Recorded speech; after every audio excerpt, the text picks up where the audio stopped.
even a second at the jail is time wasted. And your idea and so be a copy that it will video me yet because of December 7th ever. You say was ya for me you for some quiet to trust him. You to know Jimmy and quiet. I catch a nipper no buy and say, me that you hear me. Would that you hear because the nipper no buy no discount 5 cities back brown or no one bob brain when the money never go Jimmy no what I'm way on my children. Hello, keep watching Xposed GH, the best channel on all of YouTube.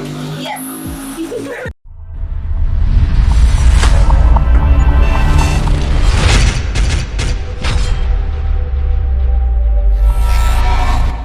Hello, hi, Xposed GH, but you subscribe, mommy. Still, the name is Ben Bruce. One, no size. I bet if you have some bana, I bet if you are here, you know, and now me kuma sebe violence kakaba. I bet if you make up, bet if you are kwawu. Na sebe me say there is always a time of reckoning. Into we abemua, abayua. I mean the youth. Na uye bibia umoja no shina. Who say emrane che wa umoja no ano bebere. I bet if you have some negba yaka na ye do court. 28 people no yes there be a mobile because sabe to trust them no mo ye no ye kwa video ni mra etuo na omukura no mu nyi hu krata nti no so eka sa ade na etobo na ye de bo no hu bi na offensive conduct breach of public peace and the also enkunu nti lawyer anasa aban kwadu bofo fi eye attorney general ye friend serial keteku ono na be withdraw sa 6 charges aye de bo mu ahyafe no and or 9 charges we mabobosi e de bebo mo a court PM say ye mom bail wo ba bia enye enunti omonkoda eye post for kukumu na wotwe aye babisi mu no ye nsan embra court wo bi nti wo sha asem mu a na che say bosom ye wonde to so gunu song na ye besan akokot wo no ye wie ye no nkabia e father say ene nsem chofo dinkitan wo say wadi hu ya papa say judge and as a PM penny or na and prior to security court no oti asem wie no wa masa emante ni bill e de martin kweku ni hu nsemu e de beye mfato ho ni ade nanso ya ama ni bill na ekusi wo eye in prior to security court no Michael bra asem ni sie no ye tie manabo free ho no na che se mrante no eye langas omo ye national security for ba wo ti o krabi fa data na che se ebinu ya national security for and ebinu so eye land guards emudu do sen and na national security for yi okay omudi ambo boy no omuma Victor Oforia wanya mfishia edianan watwe 48 years and omubo eye abrante ba ko a ono so ye kese ofi abri obednana men wanya mfishia ediasa watwe din Elias Pata ono wanya mfishia ediasa watwe wohwemu a omu beye dunsia na omohyehyɛ eye national security ntade mebobodi na edos pa emutumsia na omoyɛ national security for na enkai na eka ho no beye eye du eye krom ho form ebi ye langas na ebi so fi omohyehyɛ nkran no mo beka ho na omo bae a omo nyina beye sa adbon for them wa hemfie ho na wo say ma mienu ka ma mienu no omo ye hefo omo so ka langard for no hu bia na say omo de kromu wana na omo mienu no the great Nana Asanto a ono osusu se oye abrewatia ono ni bi anka sankasa di Christian Oforuwa wanya mfishia edianan enso ma na omo woro ne ho no ono ni omo ache no ka ho na ne otoso mienu ye fe no Florence Edu wanya mfishia ediasa enwotwe na omo so ewo efie ho bebi a omo ye admon for sem no anase niema omo susu se famra kwanso no na aye greater Santoine on the Florence no and the wo third born for some esi ntom ye mamienu e kom ho ne koye eduno e wotwe no ente se nkrofo no fin san mu ne aburi ne nkran ha de na che se obi na ebe ha wo mu se wo mu ma se adwuma no national security for no do so toto famu a ya de national security for pani for ma mutumi se monko ma mo kwan se monko se ne kan permit se monko ye so operations no eja menhwehwemu eda na bi se yansanshen sa emante se omonkoye sa operation bia enka bia ifada che ekre se omo national security for yes sanction omo but me hwehwe mu from national security penny for what say omo sanction omo nim die bia say amante omo ko ba bi sa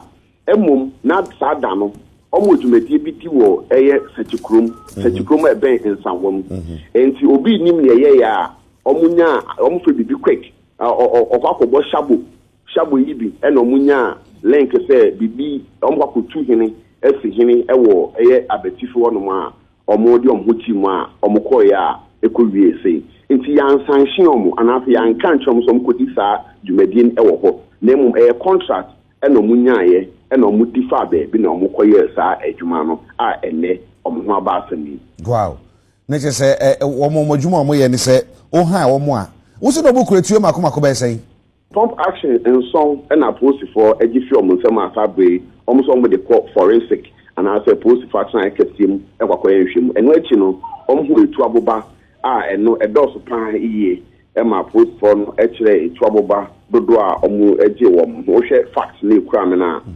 omo ji etu aboba e wom ho e na afen so niam bi a omo susu se tie gas se pepper spray bi e wom ho and also family friends say so mukra omuni tumi e wo ho nti sa ne men nyina no post for agf omonsem that video was courtesy by UTV yep asem ne bae no ye kan bia but oni mi be ma meka be nchel and na mafo ya ba ye mu ade and na mafo ya ba ye ni nso ade and na mafo bia ya ba ye feel say violence is the way ayem me dese na nakwa mbedi akoka say violence is never the way.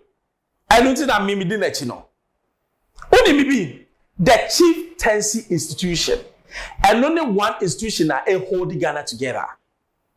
Assembly by no Obia Canada, yes, you know, so the news. I train far. Your friend say, "Kwema sebe ebimo boro no way no." Massa, there are laws in Ghana. We are not in a jungle world. Okwa to say obi ye bibia. Usoni mu a emfa wo sanka no fa ne police station. Nasa be the law will take its course. Nasa wo yan kwase asema emrani no bedi. There are times you might be right, but within the entire you are behind bars. Be one yan kwachire. Odwin kwachire na odwin yi anka ba se masa. Ade ya mi ya se betimi aba ho. Eno ne de makọ ha they refuse to bail 28 people. Na dem bia me ka say even a second at the jail is time wasted. And ye idea any so be a copida. It won't yard the what I say? Because I need be on the man. Sabi me wunyan sa a womb. Sa even the pan the rightful heir. Sa kwen when sa na ye dini pan e faso. Papa penini jano at the jar. Even and you're no granny or hina. Because me and you see him mamo. Eti ade we akoso ye chikrofo ni ekunu ye we eye nkurasesem ayesi ejai. And I love this IGP Dampare. Let the law take its course. See a jelly kofa ye jelly omo e say ye bomb kofa ma ye momo no mu say jimie e so faso any jail. Jimie promise u jimie do baby a u kwose jail. Because ade omo ye nyasa bia ni. It is why I want me never take the law into your own hands. Video me yet because of December 7th ever. Meaning some kwasi afo mi wa be she you for ti some kwaye to asem. You to no Jimmy yan kwaye. Ai catch nipa no buy ni say me that mu hia me. Wo that mu hia because nipa no buy no this scam 5 cities be bra no wa bo bra you ni man na gu abrochire Jimmy enti no atam why on match na wo ko. Ye be kun police naka we will kill you. It is December 7th. Say obi bo pa catch and say Bruce say and Jessica. Kwatu waba nako US of A etwaba nyansa fo kuro ni pa ba kokora wan touch ma jimie fo kuro ye to aba na kofo jimie ai ye jimiti na kofo it what jimie na ye wo ba koye nkwasa no wu a eyewa stay alive Ghana needs you. Hi, Xposed GHFM Bruce. Subscribe. Me the two panels I can be panwasi.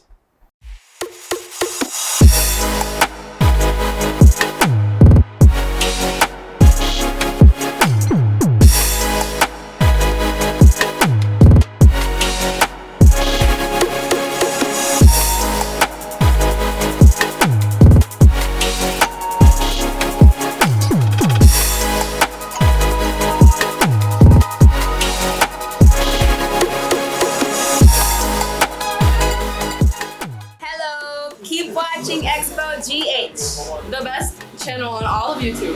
Yes.